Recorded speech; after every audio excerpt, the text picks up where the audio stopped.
que deje una cicatriz, una lesión, y decíamos que por cicatriz entendíamos aquella marca o aquella solución de continuidad que dejaba una lesión después de haber sido sanada. O sea, si no sana, no podemos saber si es una cicatriz.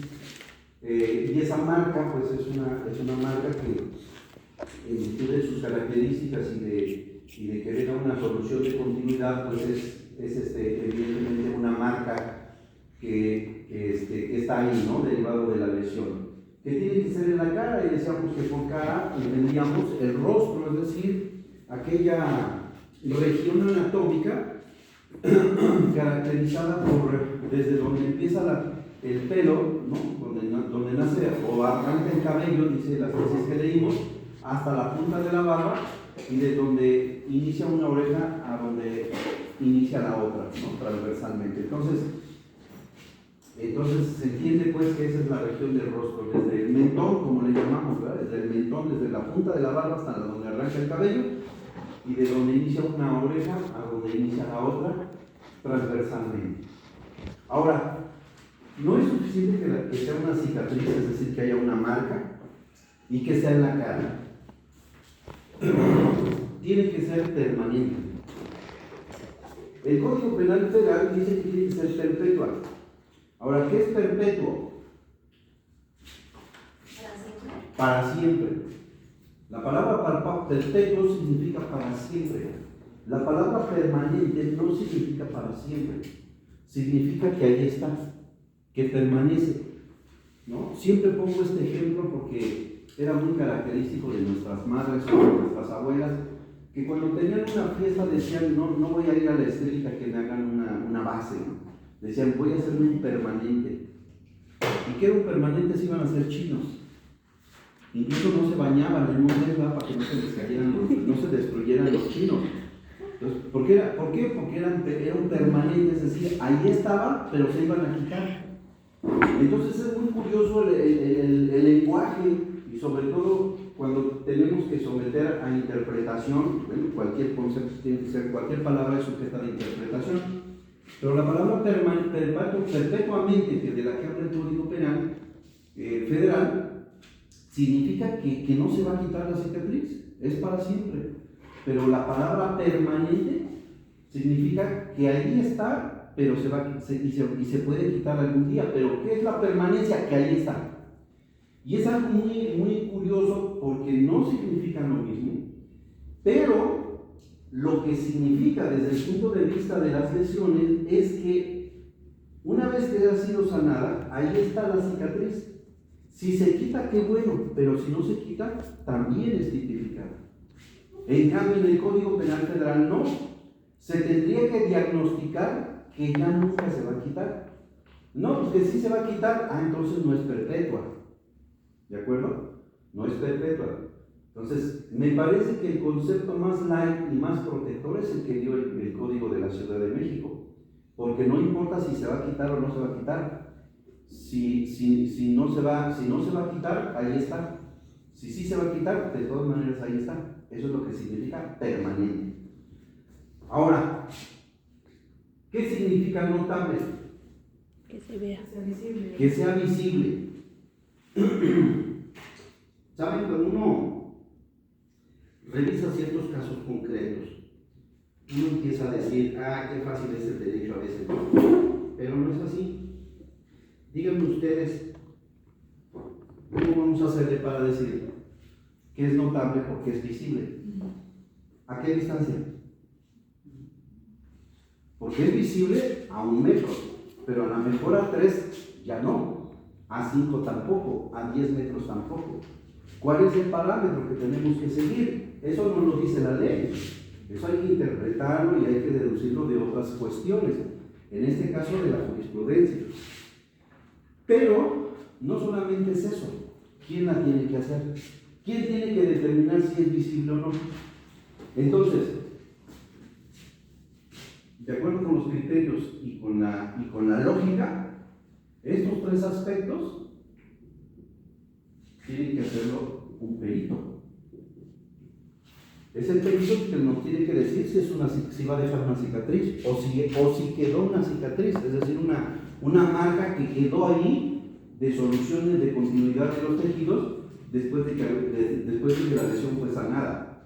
Es un perito el que nos tiene que decir si anatómicamente está dentro de la cara, ¿no? Aunque nosotros como abogados decimos, sí está en la cara, la jurisprudencia dice que es de donde arranca el cabello a la punta de la barba y de donde nace una oreja a donde inicia la otra. Sí, pero ¿qué pasa con esas lesiones fronterizas?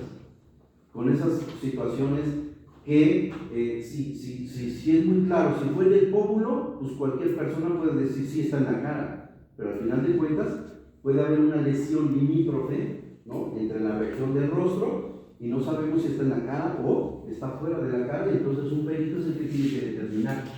La permanencia también es el perito que va a decir si ahí va a estar o si no va a dejar una cicatriz la lesión. O sea, puede haber lesiones, depende de la sanidad del sujeto, etcétera, etcétera.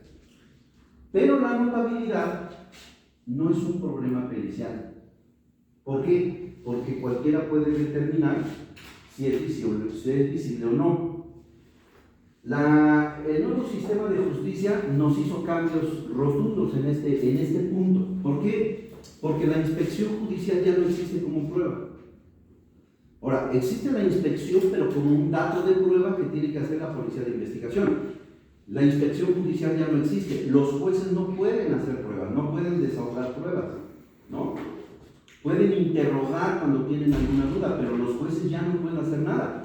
A veces hay abogados que en los tribunales se equivocan y dicen, no, es que su señoría, solicito que su señoría realice esto. Y dicen, discúlpame, nosotros no podemos hacer nada. Así es como los gritos, ¿verdad? El juez solamente es un rector del proceso y todo lo tienes que llevar ya a juicio. Es decir, ¿quién tiene que determinar si fue notable? Una inspección de la policía de investigación o el mismo Ministerio Público, que sí podría hacerlo. Y de hecho ni siquiera el Ministerio Público ahora lo hace muchas veces pues el policía de investigación. Pero pensemos cómo era antes y cómo tenemos que hacerlo ahora.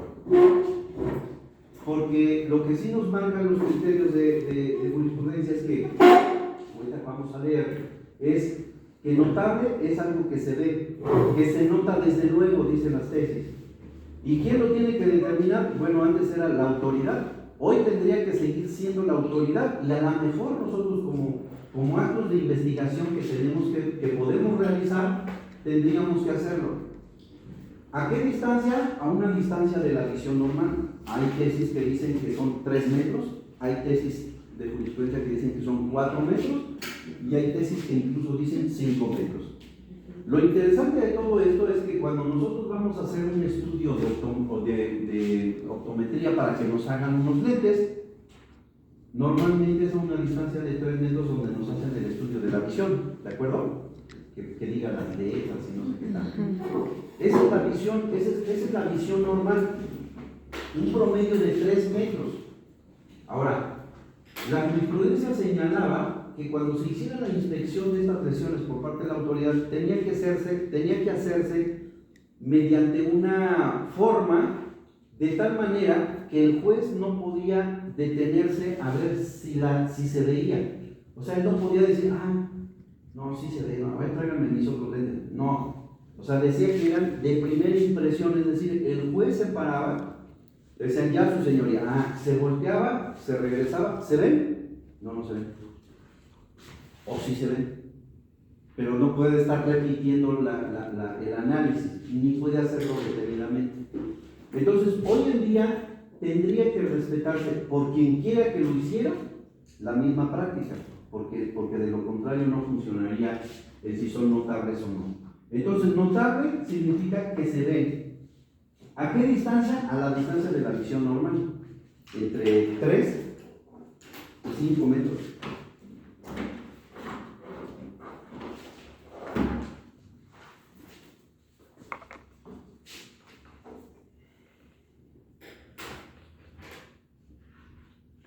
Ya habíamos leído algunas tesis. Dice, esta es jurisprudencia. Y es interesante, porque es una jurisprudencia, así de que resulta aplicable en ciertos aspectos. Les digo, el nuevo sistema cambió, ya no existe la inspección judicial, así es de que cuando la oigamos, cuando veamos que la cita, que la hace aquí la autoridad judicial federal, pues tendremos que hacer una modificación. Cicatrices perpetua, prueba de las.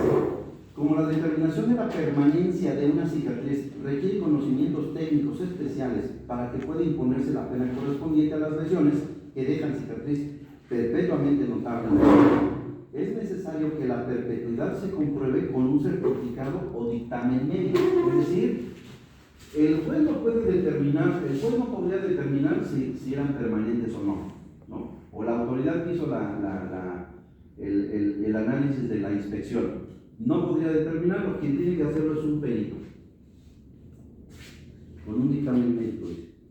Cicatrices perpetuas y notables, prueba de las.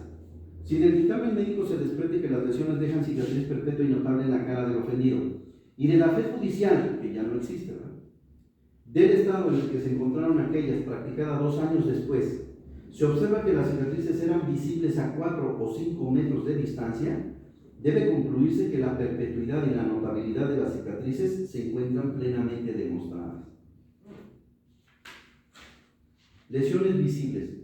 Los conceptos de visible y notable, al referirse a la cicatriz que deja una herida, connotan la misma expresión, pues es visible lo que se nota o se advierte desde luego, y es notable lo que se ve inmediatamente. Por tanto, si un certificado médico expresa que la lesión sufrida dejó una cicatriz perpetua y notable, y el juez, al practicar la diligencia de inspección ocular, que ya no se hace, da fe de la existencia de una cicatriz visible a la distancia de la visión normal, esto no significa que exista una contradicción entre el certificado médico y la diligencia practicada por el juez, ya que, como se dijo antes, visible y notable en el caso tienen la misma connotación.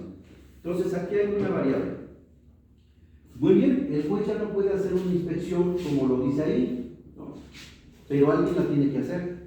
O sea, hoy en día, conforme al nuevo sistema, el juez ya no lo puede hacer, pero sí lo puede hacer el Ministerio Público, sí lo puede hacer quien realice ese acto de investigación, la policía, o posiblemente hasta me atrevo a decir que nosotros como abogados, ¿no?, porque tenemos facultades para realizar actos de investigación.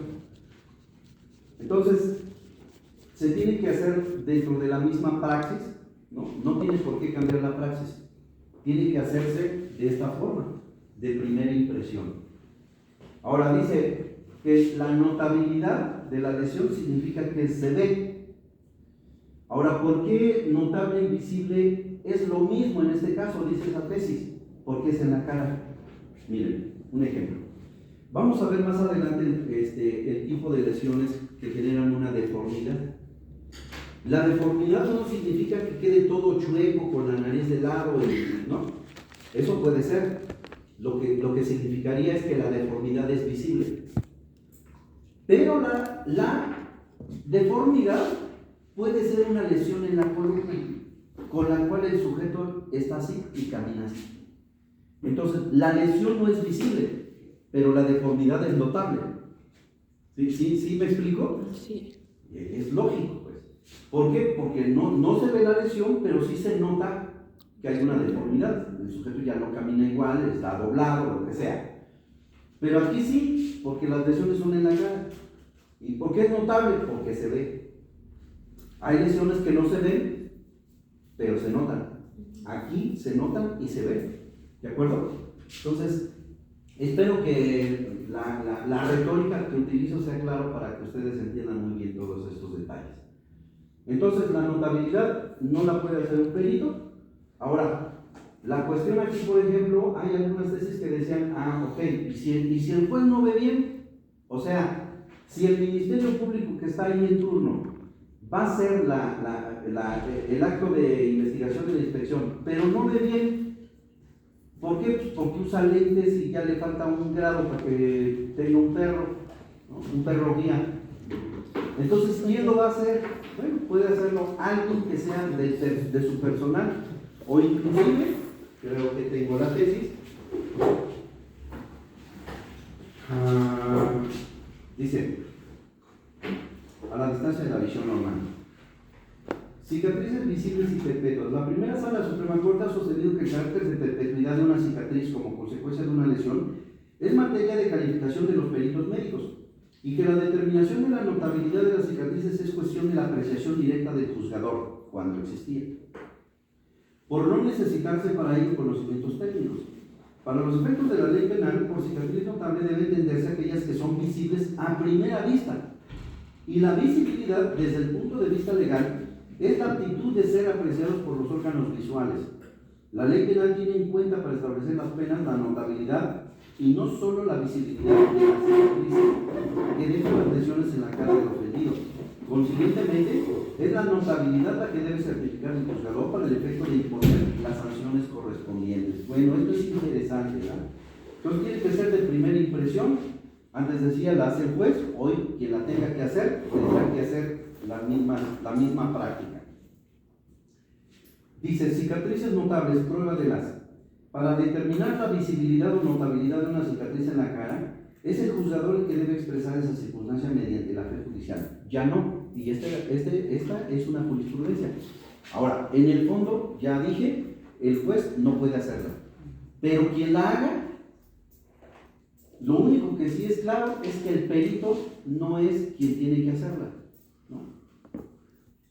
Yo considero que tiene que hacerla quien realice actos de investigación, que puede ser el Ministerio Público. Dice,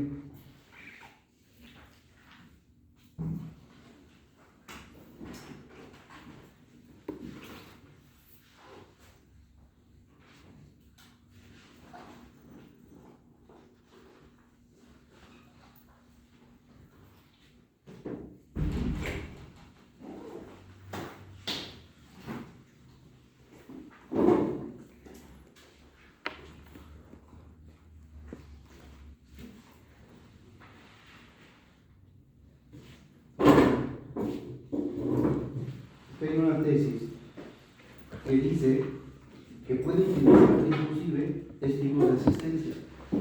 O sea, ¿por qué no pensar que el Ministerio Público dice, bueno, yo no tengo buena visibilidad y utilizo testigos de asistencia para que me digan si se ve o no?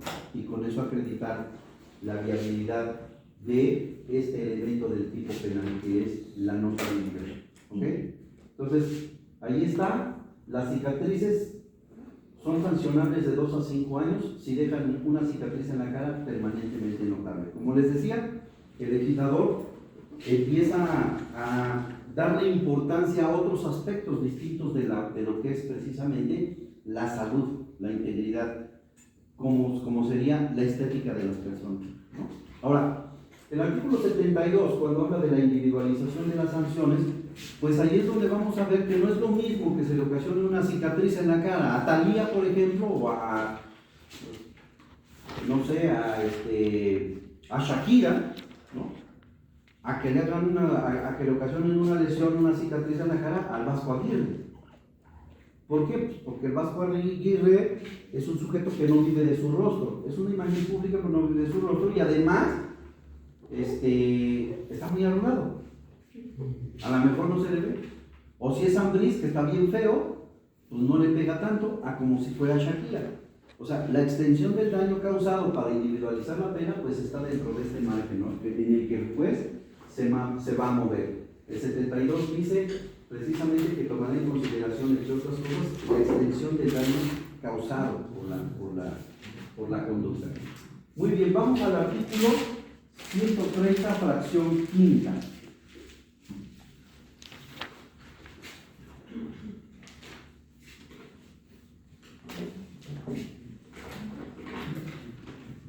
Artículo 130. Al que cause a otro un daño o alteración de su salud se le impondrá, fracción quinta, de 3 a 5 años de prisión cuando disminuya alguna facultad o el normal funcionamiento de un órgano o de un miembro. Okay. ¿Disminuya qué? Alguna facultad o el normal funcionamiento de un órgano o de un miembro. Una facultad o el normal funcionamiento de un órgano o un miembro, ¿verdad? Sí. Muy bien. Para que vean ustedes la simplicidad del legislador de la Ciudad de México, bueno, del código de la Ciudad de México. ¿Cuál es el correlativo según nuestro cuadro? El artículo 191. Vamos a ver el 191 del código, perdón, 291 del Código Penal Federal.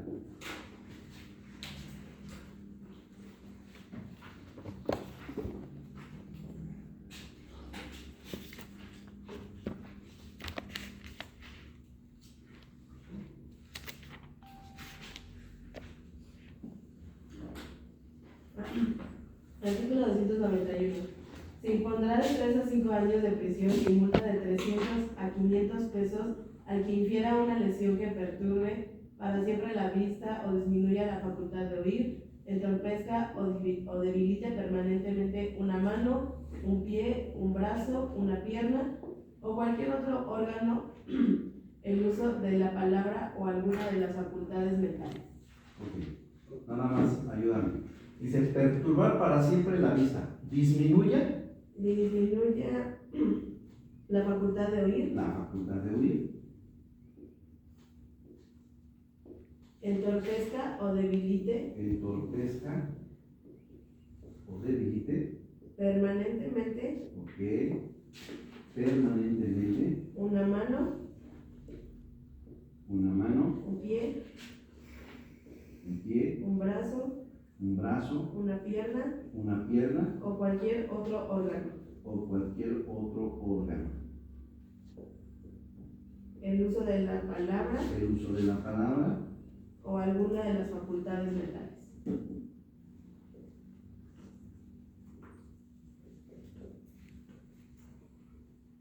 O sea, se fijan cuántos resultados posibles hay. La palabra perturbar, disminuir, entorpecer o debilitar es lo mismo. Es decir, dice perturbar para siempre la vista. Te voy a tener que recurrir al otro grado de lesiones, artículo 292 del Código Penal Federal, que habla casi de lo mismo, nada más que el 292, párrafo primero, dice que al que ocasiona una lesión de la cual resulte la pérdida de un ojo. A ver, otra, ¿lo puedes leer? ¿Cómo te llamas? Carlos. Sí. Artículo 292 del Federal, ¿verdad? Sí. Se impondrán de 5 a 8 años de prisión al que infiera una lesión de la que resulte una enfermedad segura o probablemente incurable, la inutilización completa o la pérdida de un ojo, de un brazo, de una mano, de una pierna o de un pie, o de cualquier otro órgano, cuando quede perjudicada para siempre cualquier función orgánica o cuando el ofendido quede sordo, impotente o con una deformidad incorregible. Ok. Incorregible. Muy bien, solamente es para un poquito empezar a comparar. ¿Qué es perturbar, disminuir, entorpecer o debilitar? Algo distinto a que quede inutilizado. ¿De acuerdo? Ahora sí vamos creciendo en grado. Porque aquí dice que es de 3 a 5 y aquí dice que es de 5 a 8. Ya no es una disfunción, es una inutilización. O sea, ¿qué significa esto? Que si pierde un ojo, entonces es una lesión gravísima de 5 a 8. ¿Qué significa que perturbe para siempre la vista? Que no pierda un ojo. Es decir, que ya no ve como veía. ¿Qué es disminuir la facultad? Que ya no oye como oía. Entorpezca o debilite permanentemente una mano, un pie. Pues dice la novia que ya no agarra como agarraba. Ya no camina como caminaba. Ya no abraza como abrazaba. ¿Ok? Es decir, ¿qué significan las lesiones del 291? Una disfunción, mientras que son más graves cuando haya una inutilización o la pérdida. Perdió un ojo, perdió la mano, perdió la pierna, perdió el pie, o cualquier otro órgano. ¿Ok? ¿Qué simpleza el legislador del Distrito Federal? La fracción quinta dice: disminuya una facultad o el normal funcionamiento de un órgano o miembro, para evitar todo este tipo de la mano, el pie, la pierna, el ojo, ¿De acuerdo? Entonces, es un lenguaje mucho más sencillo, mucho más fácil. Lo mismo lo reitera en el artículo 130, fracción sexta. Ahora vamos a ver qué dice la fracción sexta. Se impondrá de 6 a 8 años de prisión si produce la pérdida de cualquier función orgánica. La pérdida de cualquier función orgánica. ¿Sí? De un miembro, de un órgano. Orgánica. De un miembro. De un órgano. Un órgano. O de una facultad. O una facultad. O causen una enfermedad incurable o una deformidad. Ahorita vamos con eso. Por lo pronto me interesa ver con qué simplicidad dice, cuando se ocasiona una disfunción de 3 a 5 con la fracción quinta. Si se ocasiona una pérdida o una inutilización de cualquier función orgánica, miembro, órgano o facultad, de 6 a 8 conforme a la fracción 6. Para no estar reiterando todo al que perturbe para siempre la vista, disminuya la facultad, entorpezca o debilite permanentemente una mano, un pie, un brazo, una pierna o cualquier otro órgano. No necesariamente gemelos. Puede ser que o cualquier otro órgano sea que afectó los riñones, pero no los inutilizó. Una cosa es que ya no tiene una función renal normal, es decir, a lo mejor las lesiones en los golpes en los riñones ocasionaron que orine sangre un mes, a que pierda un riñón. Es diferente. Así como está en el 291, ahora está en el 292 párrafo, pero en el fuero común sería fracción quinta o fracción sexta. Disminución de una facultad o el normal funcionamiento de un órgano, un miembro, o la pérdida de él. ¿Sí queda claro? Es mucho más sencillo, un lenguaje mucho más amigable, más interpretable, en fin. Todo esto es una disfunción. La inutilización o la pérdida está clara. Ahora, ¿por qué el legislador cierra con estos conceptos de función orgánica, miembro, órgano, facultad? Aquí también. Porque todo miembro ejerce una función, en teoría. Toda función o toda facultad es ejercida por un miembro. Puedes afectar a la facultad o el miembro, lo que sea. Una disfunción está aquí, una inutilización está acá. Pero además, por ejemplo, la casuística del legislador federal nos mete en problemas y feos. ¿Por qué? Porque si ustedes se fijan, en el artículo 292, párrafo primero, dice que es la inutilización de un ojo, de una mano, de un pie, de una pierna o cualquier otro órgano, pero ya no dice que se inutilice un oído. Es el párrafo segundo el que dice, o cuando el ofendido quede sordo. Pero es otro tipo, porque dice que se sancionará, si no me equivoco, de 6 a 10 años. De 6 a 10 años de prisión, párrafo segundo, del 292, cuando el ofendido quede sordo. ¿Qué es que quede sordo? Una pérdida de una función. ¿Y cuál es la consecuencia? Que ya no oye, que ya no escucha nada. Entonces, una cosa es que disminuya la facultad de oír y otra cosa es que quede sordo, que es mucho más grave. Pero en el 292, cuando dice la inutilización de un ojo, de una mano, de un pie, de un órgano, no dice de un oído. ¿Cuántos oídos tenemos? Dos. ¿Tenemos 2 oídos o 2 orejas?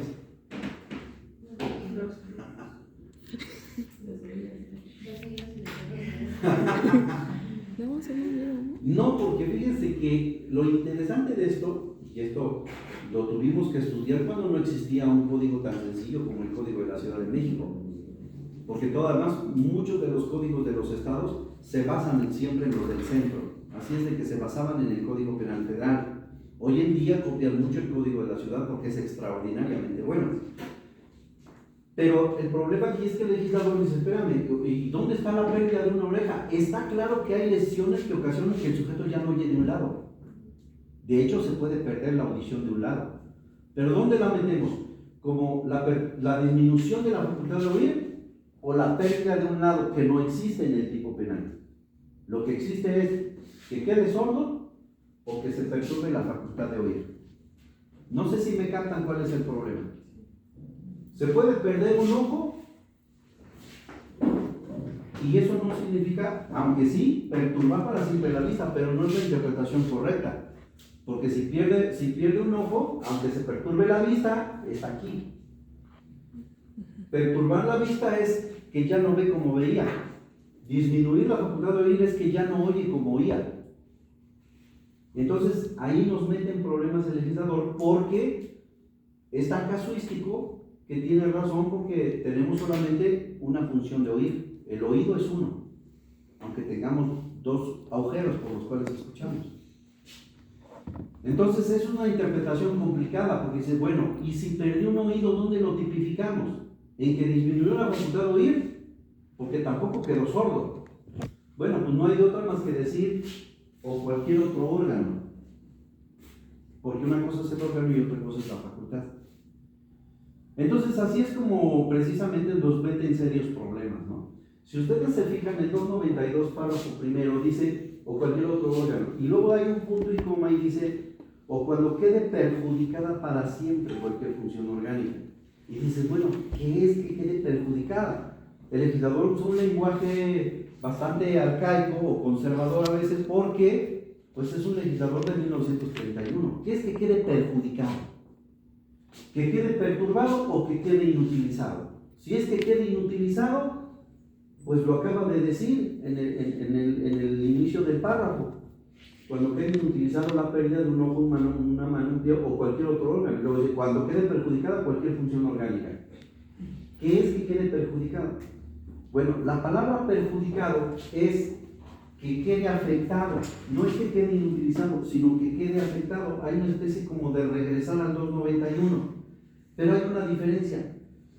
Cuando quede perjudicado, dice para siempre. Aquí, para siempre, en el 292. Mientras que una disfunción debe ser permanente.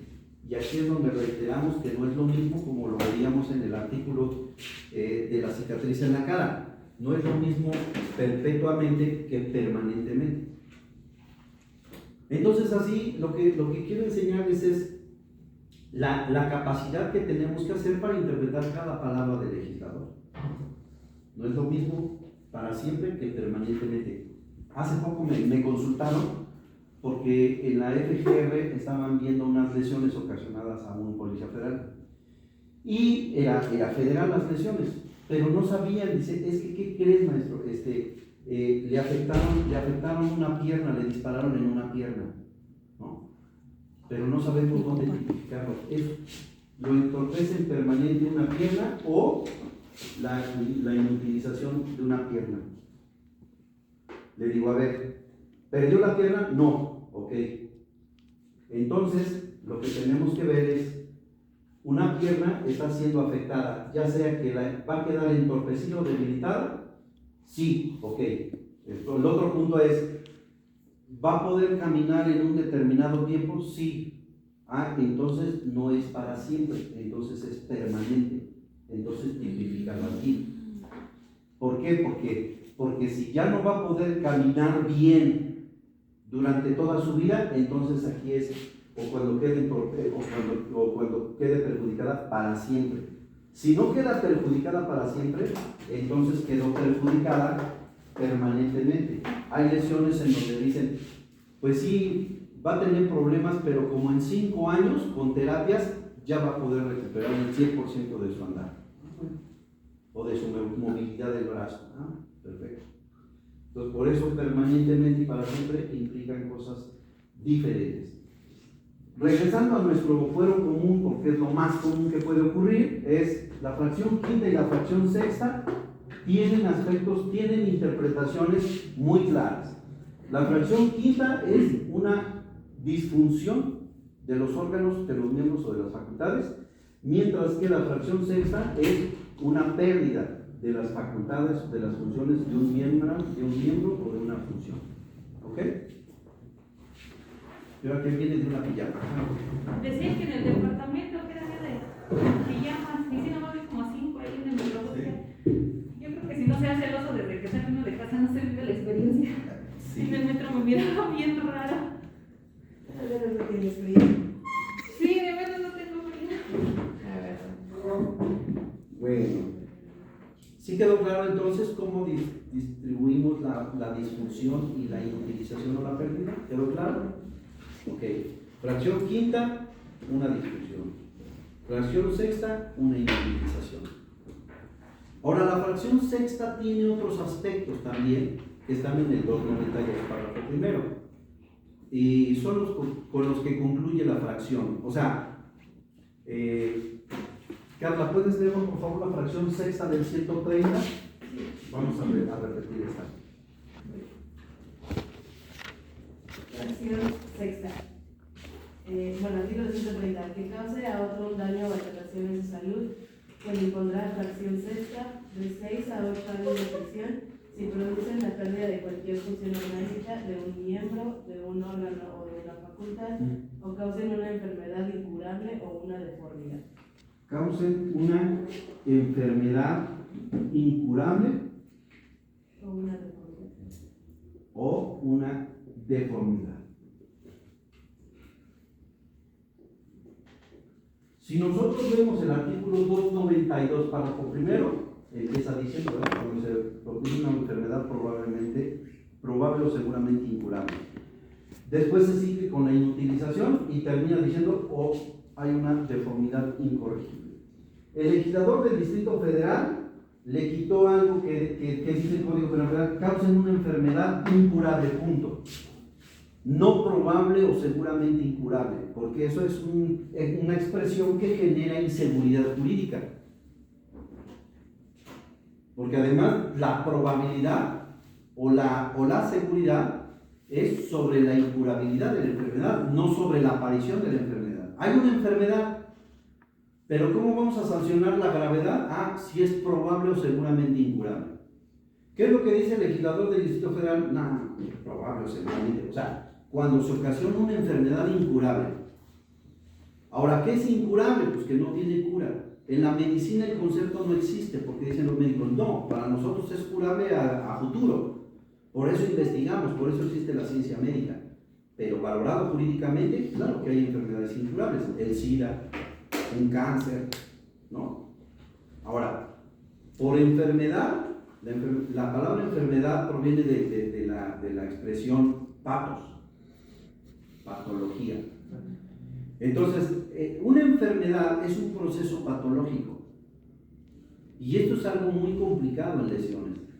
Por ejemplo, hace un rato yo les decía que una cosa es que el sujeto ya no orine bien, porque hubo una afectación permanente en cualquier otro órgano. No tiene que ser gemelo.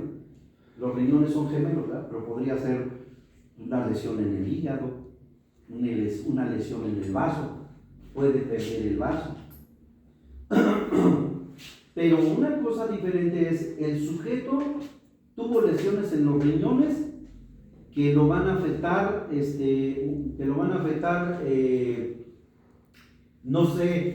durante 6 meses, porque se tiene que recuperar y pues ni modo, maestro, vas a tener que estar orinando sangre.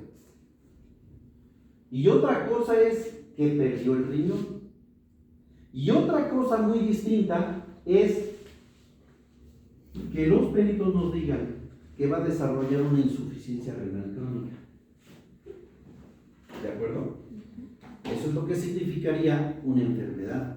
Porque ya requiere diálisis, ¿no? Claro, y además es una especie de enfermedad que lo va a llevar a que sus riñones no funcionen, tenga que ser trasplantado, y si no se dializan y se trasplanta, se va a morir. ¿Por qué? Por una enfermedad. Entonces es distinto el resultado de una lesión que el proceso patológico que pueda desarrollar. A lo mejor derivado de una lesión perdió mucha sangre y eso le generó una anemia crónica. Bueno, si el perito nos determina que eso es una enfermedad, entonces lo ubicamos en la fracción sexta. ¿Sí quedó claro? Profesor, ¿y no puede darse el caso en el que se apliquen las tres? O sea, que por una pérdida de un órgano se dé el debilitamiento de otro y eso causa una enfermedad. Bueno, sí, pero tendrás que determinar qué tipo protege más al bien jurídico. O sea, lo tienes ubicado en 3 partes. O sea, sucede lo mismo, por ejemplo, en el caso en que un hombre es golpeado y tiene lesiones en la cara que dejan cicatrices. Le ocasionaron fracturas que también lo ubicamos en la fracción segunda o tercera. Pero le golpearon también los riñones y le ocasionó una disfunción. Pero perdió el vaso. Entonces lo ubicas en todas las fracciones, pero no vas a aplicar todas. ¿Por qué? Porque es un concurso aparente de normas incompatibles, no un concurso de delitos. Por eso hay que saber dogmática. No estás ante un concurso de delitos, estás ante un concurso aparente de normas incompatibles. Artículo 13 del Código Penal. Vamos a leerlo para que lo recordemos. Del distrito. Artículo 13. El Código Penal Federal también tiene el concurso aparente de normas, pero solo contempla un principio para resolverlo. Este contempla 3. Artículo 13. Principio de especialidad, consunción y subsidiariedad. ¿Y cómo se llama el capítulo, Carlos? Capítulo Concurso aparente. cuarto, concurso aparente de normas. Concurso aparente de normas. Artículo 13. Principio de especialidad, consunción y subsidiariedad. Cuando una misma materia aparezca regulada por diversas disposiciones, primera, la especial prevalecerá sobre la general. Por ejemplo, ahí tenemos un principio, el principio de especialidad. Dice, cuando una misma materia aparezca regulada por dos normas, la especial se aplica sobre la general. Ejemplo, secuestro. Tienes en el Código Penal Federal y tienes el Código de los estados que hablan del secuestro. Pero tienes una ley general para prevenir y sancionar los delitos contra el secuestro. Y ahí está un tipo penal también en el artículo 9. ¿Cuál aplicas? La ley especial, la ley del secuestro.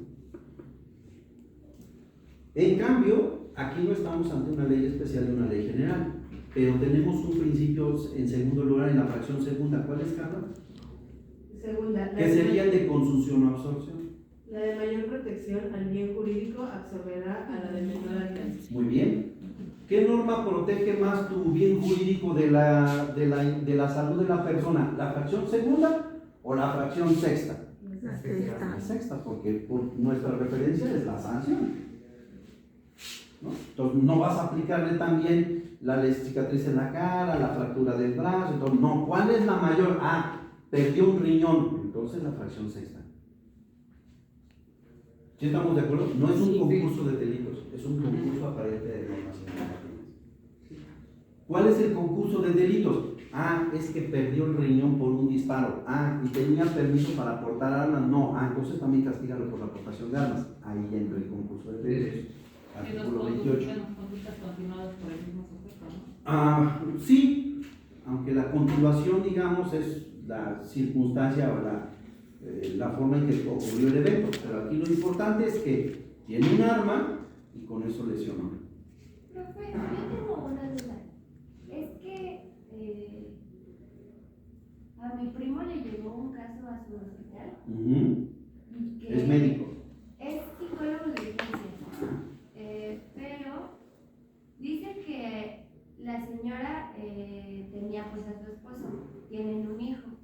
Pero el señor golpeaba a la señora y violó al hijo. Y aparte, pues creo que obviamente no les daba dinero ni nada. Pero que cuando llegaron, pues ya no, mi primo los atendió y todo, y resulta que a la mamá no solo la golpeaba, sino que también la había violado y pues traía como que muchos temas, ¿no? La señora. Pero que cuando pues ya les recomendaron que fueran a levantar pues el acta denuncia. y todo, la denuncia, que el MP les dijo que o era un caso o era el otro, que no podían proceder ni la violación ni la violencia intrafamiliar, que solo podían ir como por un caso y que el más viable era la violación del niño. Entonces, pues que la señora como que renunció a todos sus derechos y dijo, bueno. O sea, renunció a su libertad sexual. Okay. Porque en el MP le dijeron que nada más podían ir por uno. Pongan mucha atención. Esta clase se va a tratar de una parte dogmática muy interesante. A partir de hoy ustedes van a entender muy bien algo que muchos ministerios públicos, por flojera, por algazanería o por mediocridad, no saben. Y muchos abogados tampoco lo saben. O sea, yo he conocido, porque he dado cursos en la FGR, de ministerios públicos que tienen 30 años viendo casos y se les complica saber cuándo están ante un concurso de delitos o un concurso aparente de normas. Es bien sencillo hasta cierto punto. Este hecho es disputado por 3 normas. 1, 2, norma 3. ¿Ok? Aquí hay un hecho que es disputado por 3 normas. Norma 1, norma 2, norma 3.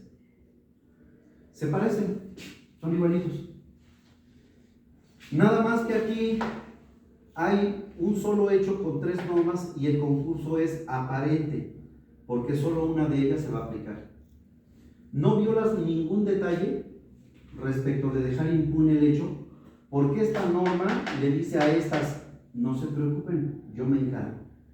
Yo me encargo de regular o de tipificar todo el hecho. Por ejemplo, lo vamos a ver más adelante. Bueno, aquí hay un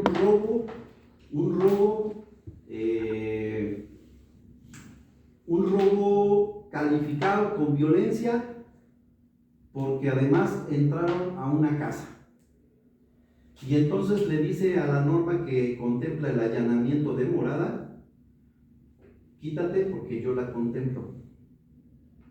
Y yo entro a la casa y también tengo una norma que la grava, que califica. Entonces, pues los quitamos. ¿Quieren otro ejemplo? El sujeto cometió un fraude y falsificó un documento para cometer ese fraude. Entonces le dice a la falsificación de documentos: no te preocupes, yo contemplo el hecho, porque si no falsifica el documento no comete el fraude.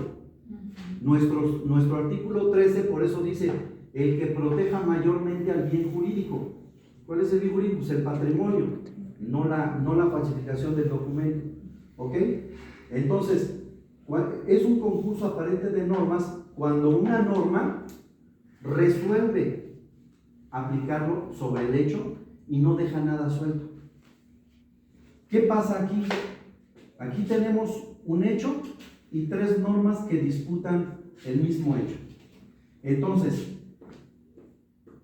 todas las normas, aquí una norma se encarga de todas. El no aplicar estas no viola ningún derecho ni ningún principio. ¿Por qué? Porque esta resuelve todo el hecho. En cambio, en el concurso de delitos, este es concurso aparente de normas, problema de teoría de la ley penal, artículo 13, problema de teoría del delito, artículo 28. Hay un hecho que se disputan varias normas, pero si tú no aplicas una de ellas, dejas impune parte del hecho. Por eso es un concurso de delito. Por eso vamos a suponer que el sujeto entró a la casa. Bueno, el allanamiento está contemplado en el robo agravado, pero el sujeto decidió dispararle al papá, lo privó de la vida, pero además violó a la hija. Entonces, tú, con tu sano criterio, podrías decir, como el Ministerio Público lo hizo: me interesa el homicidio del papá, el robo no, ni la violación a la chica. ¿Podría hacer eso? No, porque estás dejando impunes ciertos aspectos del hecho. Entonces estás ante un concurso de delitos. O sea, ¿cómo se atreve el Ministerio Público a decir: no, pues nos vamos por la del niño? Tú no importas, hombre, ¿no? Es una idiotez. O la violencia familiar. Las reglas te las dicta el mismo legislador. Mira, les voy a poner un ejemplo. Ya lo vimos.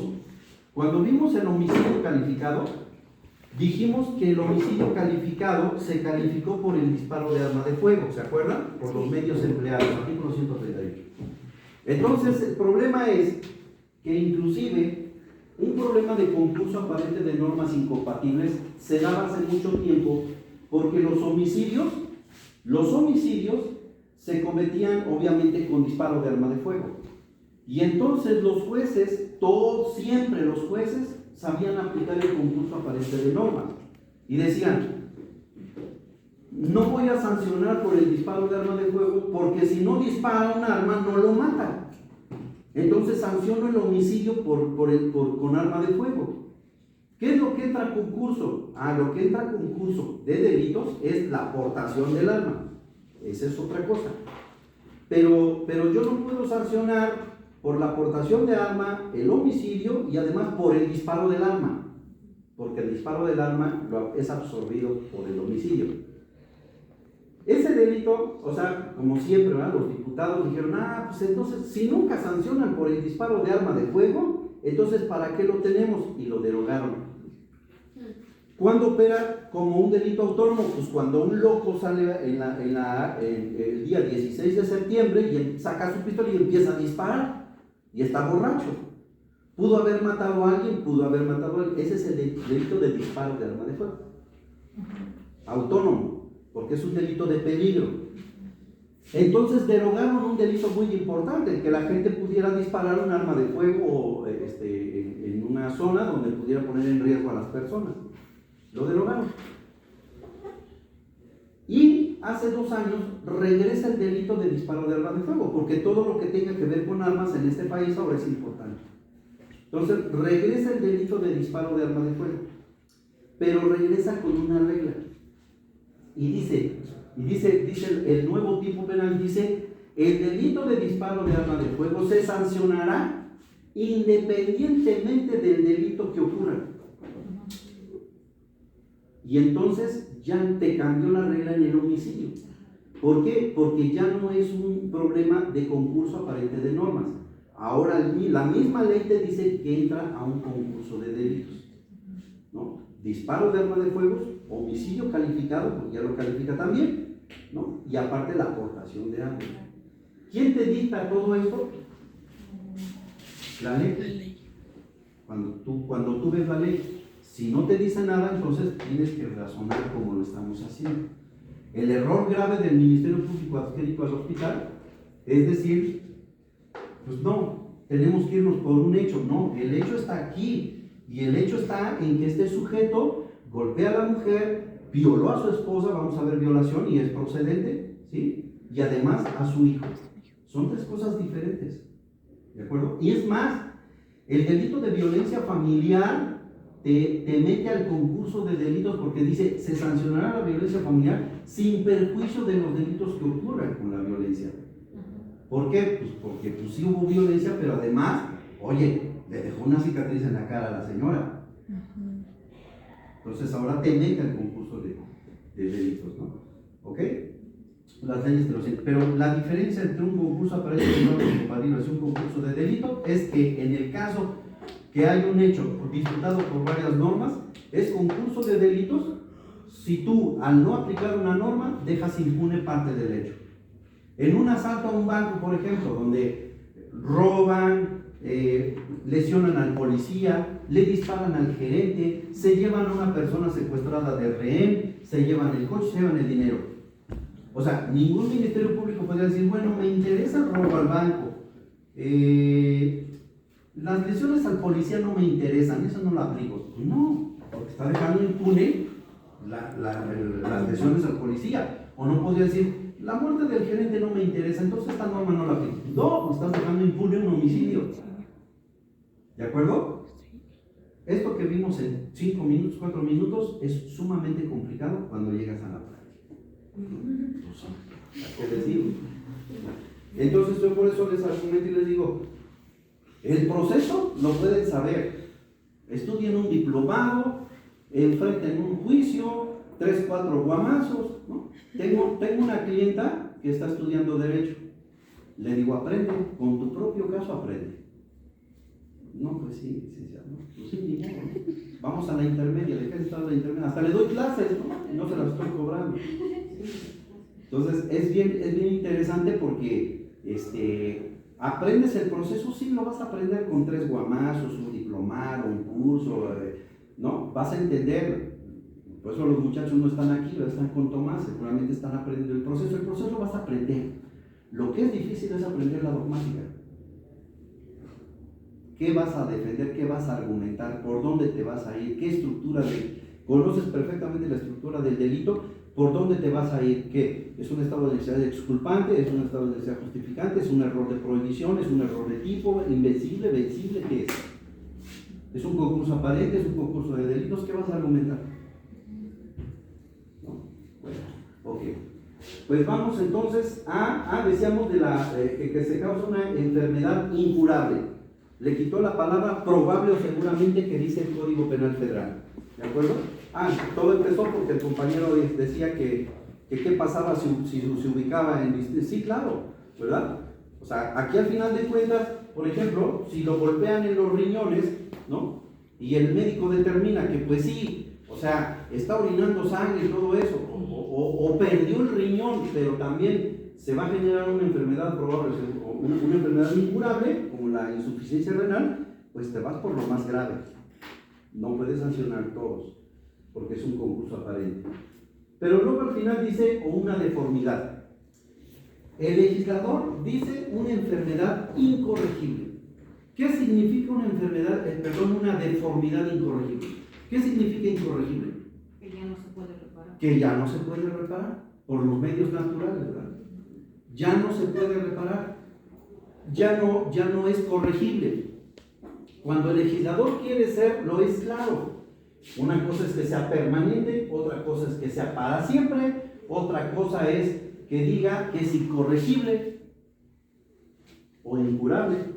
O sea, tiene muchas formas. El lenguaje español, dicen, es tan rico y tan maravilloso que nos permite hacer este tipo de juegos. Tan es así que dice, perturbar, disminuir, entorpecer o debilitar. Es lo mismo.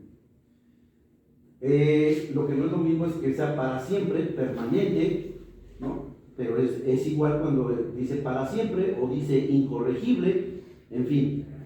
Entonces, exige que haya una deformidad. Punto.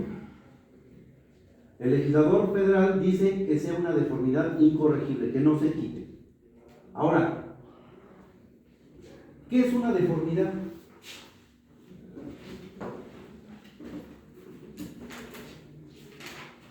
Dice, les voy a leer esta porque tiene que ver con todo lo que hemos visto. Lesiones, consecuencia del acto.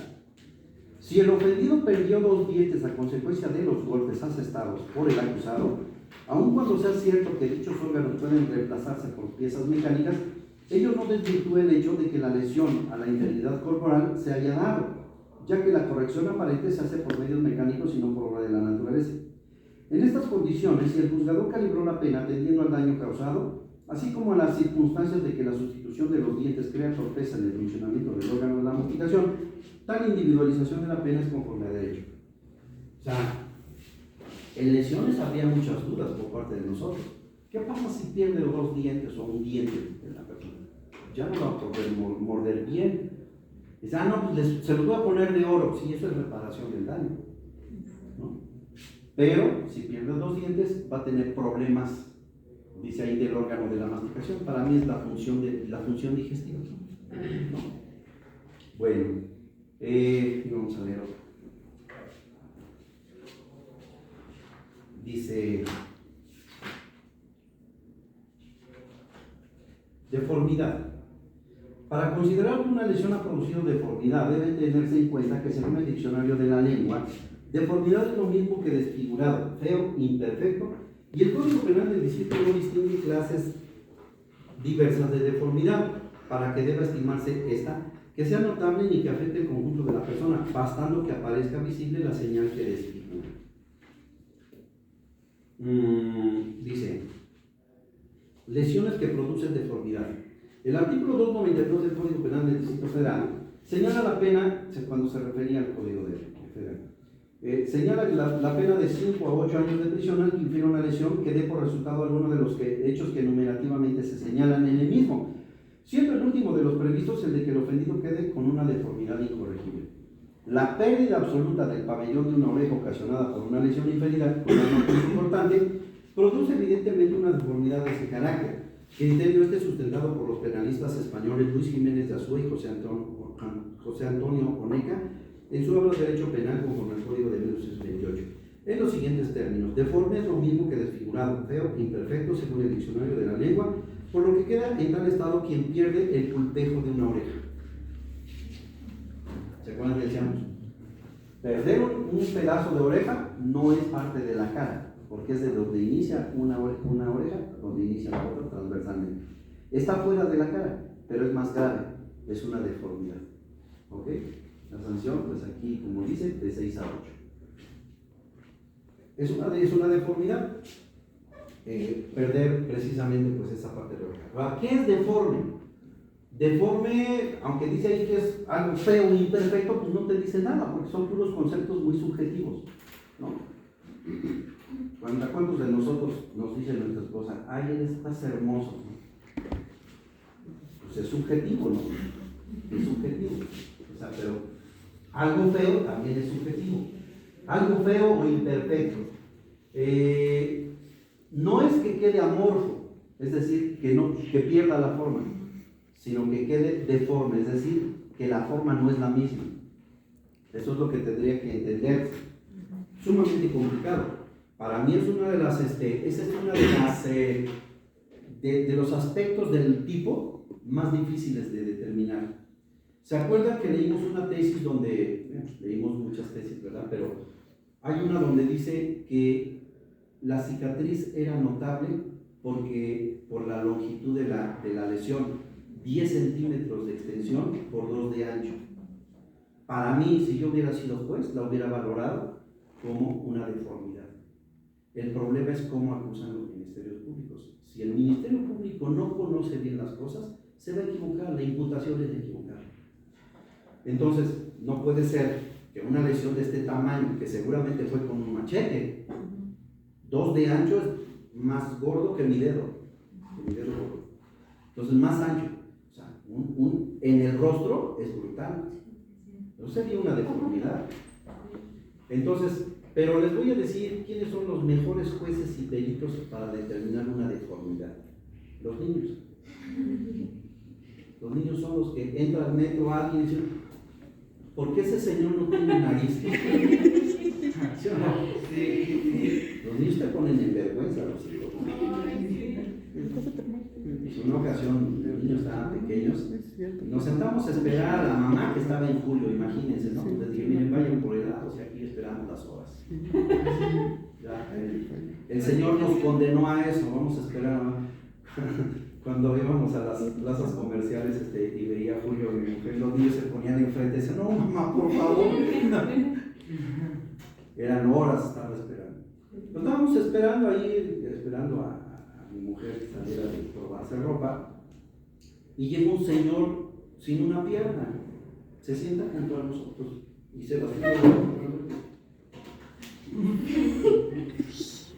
porque este señor no tiene pierna. Y así son los niños. ¿Por qué el señor no tiene oreja? ¿Por qué el señor tiene así la cara? ¿Por qué tiene la boca chueca? ¿Qué le pasó? Y en voz alta, ¿no? Son los mejores jueces. La doctrina señala que para determinar una deformidad es aquello que crea una impresión o un impacto de rechazo o lástima. Se oye feo, pero eso es lo que te generaría una situación de deformidad. ¿Es una impresión o impacto de lástima? De lástima o rechazo. Así lo dice por ahí Jiménez Bueno. Muy bien. Bueno, pues ahí está la fracción sexta, ¿no? Que es la pérdida de cualquier función orgánica de un miembro de un órgano de una facultad. Cuando se genere pericialmente, nos lo tiene que decir el perito, un proceso patológico llamado enfermedad o una deformidad incorregible. Sin duda alguna, pensamos y dicen, es que el señor sabía que tenía SIDA y tuvo relaciones con su novia y la contagió, una enfermedad incurable. ¿De acuerdo? Fracción 7.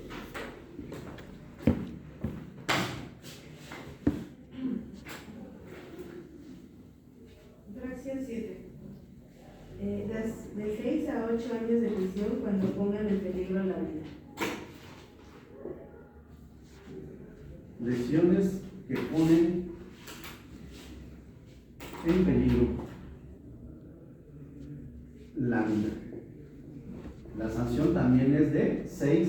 8 años de prisión.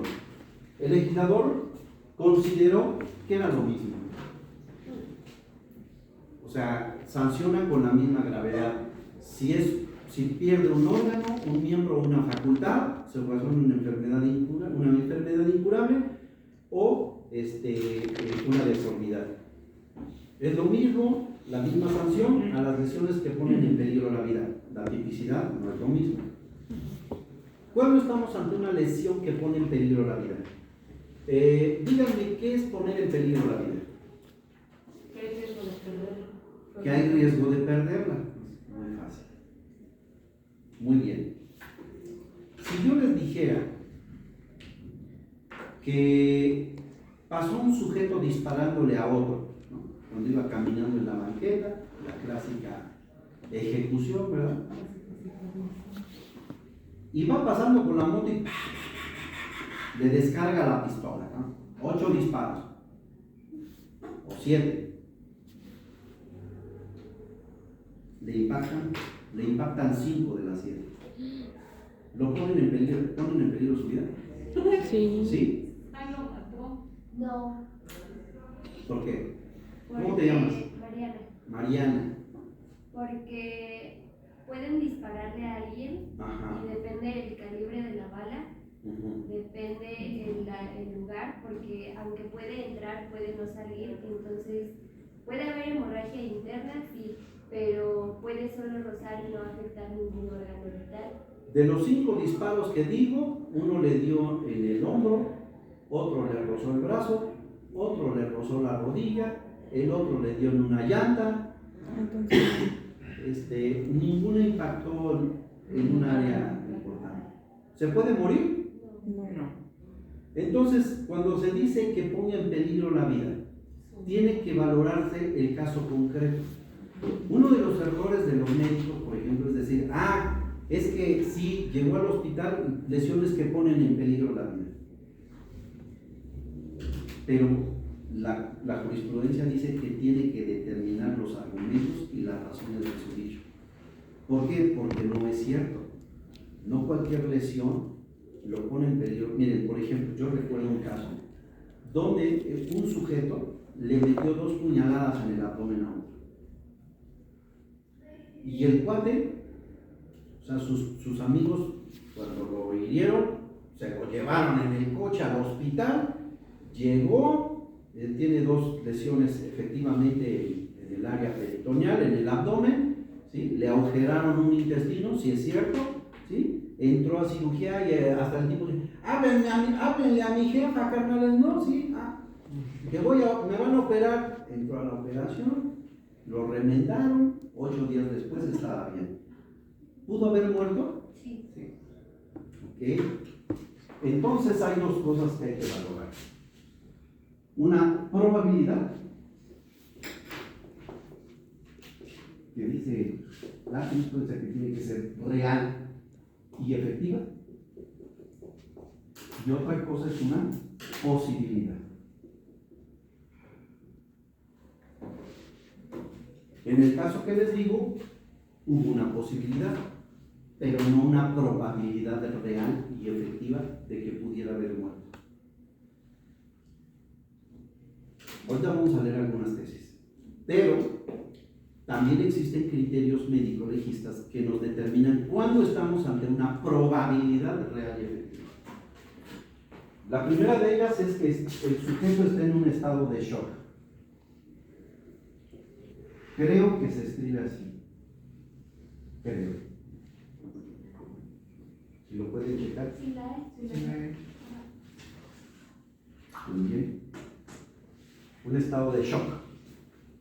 ¿Qué es un estado de shock? El sujeto está perdiendo todos los signos vitales.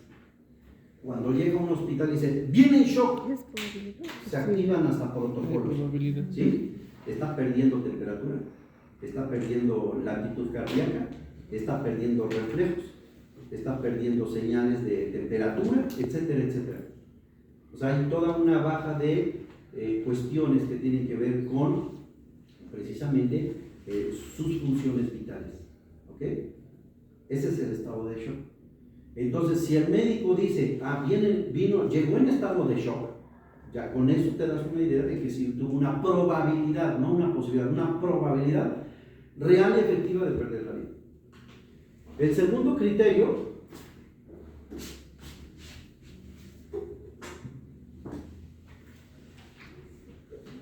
es lesiones. La doctrina dice lesiones graves, yo no sé por qué. Lesiones en órganos vitales.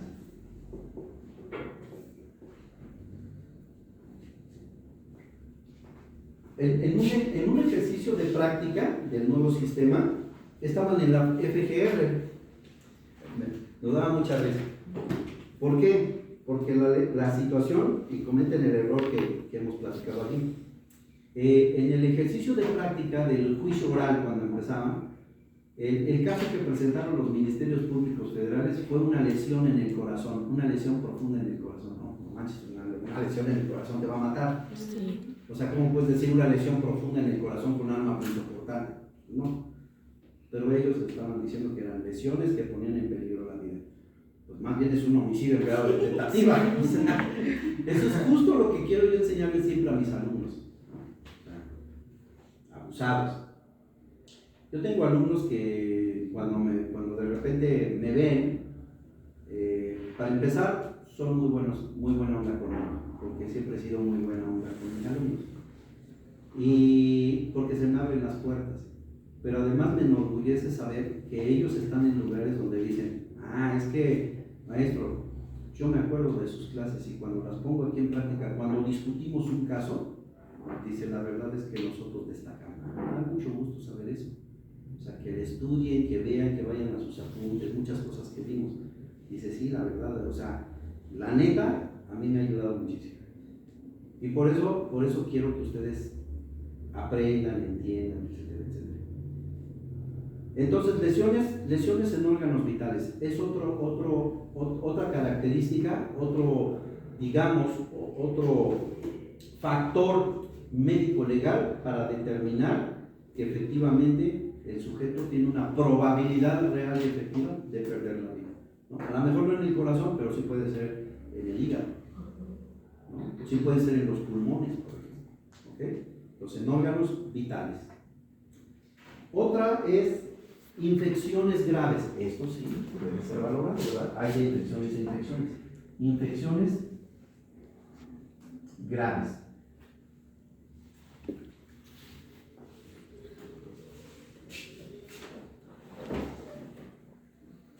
Infecciones graves. Por ejemplo, aquí ahorita vamos para allá. Y la otra es hemorragias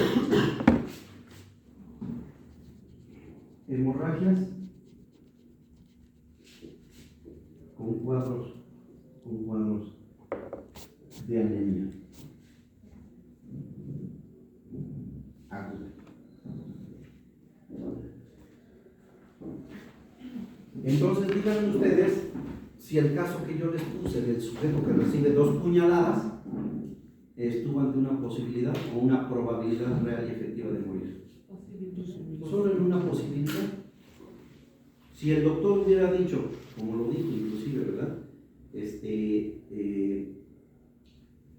El sujeto estuvo, las lesiones son de las que ponen en peligro la vida, está mal. ¿Por qué? Porque lo primero que tuvimos que decirle es, dígame por qué razón estuvo a punto de morir la persona. Las lesiones que ponen en peligro la vida son aquellas que están ante una probabilidad real y efectiva de ocasionar la muerte. ¿De acuerdo? Esa es la definición clara de lo que es una lesión que pone en peligro la vida. Y esa probabilidad real y efectiva solo deriva de ciertas características como esta. Entonces el tipo recibe 2 puñaladas, pero no es en órganos vitales, no llegó en estado de shock, al contrario, me van a operar y dice, háblenle a mi jefa, ¿no? No hubo una hemorragia con cuadros de anemia, no hubo infecciones graves, distinto si hubiera desarrollado una peritonitis, ¿no? ¿Okay? Entonces, tenemos que ponernos bien abusados. Vamos a ver. Dice lesiones, clasificación de las Al hacerse la clasificación de las lesiones siendo desprobado derecho, que se debe entender por peligro el real y el efectivo, comprobado por los peritos, por los síntomas orgánicos de la víctima, es indispensable que resuelvan concretamente esta cuestión y den las razones de su afirmación. Y si las opiniones médicas que obran en autos no son concluyentes en cuanto a que la lesión inferida por el quejoso hubiera puesto en peligro la vida del ofendido, esta particularidad hace que, estando a lo más favorable para el acusado según el conocido principio de derecho penal que así lo determina, debe amparársele para el efecto de que la autoridad responsable dicte un nuevo fallo en el que asigne al quejoso la pena que estime procedente dentro de los límites que correspondan a las lesiones que tardan en sanar más de 15 días si esta última circunstancia sí está debidamente comprobada en autos. Es decir, el médico solamente dijo, sí, lesiones que ponen en peligro la vida, pero no dio las razones de su afirmación, no dijo por qué. Y dice aquí, solo se debe entender el por peligro, el real y efectivo. Lesiones, clasificación de las. Si de los dictámenes médicos no quedó plenamente demostrado que la herida que sufrió el lesionado puso realmente en peligro la vida por los síntomas que hubiese presentado en su evolución y curación, para determinar la pena que debe imponerse al quejoso como responsable de esas lesiones, debe admitirse, estando lo más favorable al reo, de acuerdo con el principio general de derecho penal que así lo indica, que la herida no puso en peligro la vida del ofendido. O sea, el médico no dijo por qué estuvo en peligro de morir. Y solo por eso dice, no está comprobado, por el indubio pro reo, sanciónalo de otra manera. ¿Sí? Lesiones, clasificación de las. No debe estimarse que las lesiones pusieron en peligro la vida si el certificado médico afirma que hubo una posibilidad de que se pusiera en peligro la vida de la ofendida, mas no que esto haya acontecido, circunstancias sine qua non para la aplicación de la penalidad relativa. ¿Okay? Entonces, ¿qué debemos entender por lesiones que ponen en peligro la vida? Aquellas que, más que una posibilidad, lo colocan a la víctima en una probabilidad real y efectiva de perder la vida. ¿Sí? Parámetros: un estado de shock, lesiones en órganos vitales, infecciones graves, hemorragias con cuadros de anemia. ¿Okay?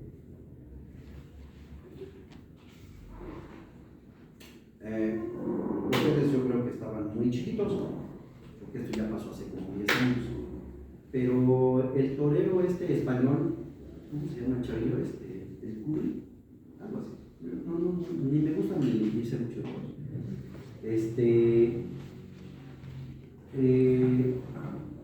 En la feria de Aguascalientes recibió una corrada. Claro, estamos hablando de una cuestión distinta, ¿verdad? Por modo de procesar al toro. Además, actuó en legítima defensa, además. Pero pensemos en un caso derivado de una acción humana. Pero les voy a relatar cómo estuvo esa situación. El toro embiste a este chavo, lo embiste y lo agarra de la femoral. Entonces, cuando lo levanta, sale el chisguete. La femoral es una de las arterias que llevan precisamente la sangre al cerebro, a todo el organismo, con una presión brutal. O sea, el chisguete puede salir a 3 metros y el sujeto se desangra en, ¿qué les diré?, 40 segundos. Entonces, cuando ocurre eso, su ayudante corre, ¿no?, sin importarle que el toro ahí estaba también, el toro asesino, y agarra, le mete la mano a la herida y agarra la arteria, la presiona con todas sus fuerzas, porque si no, se hubiera muerto, ni siquiera sale del fuego, ¿no?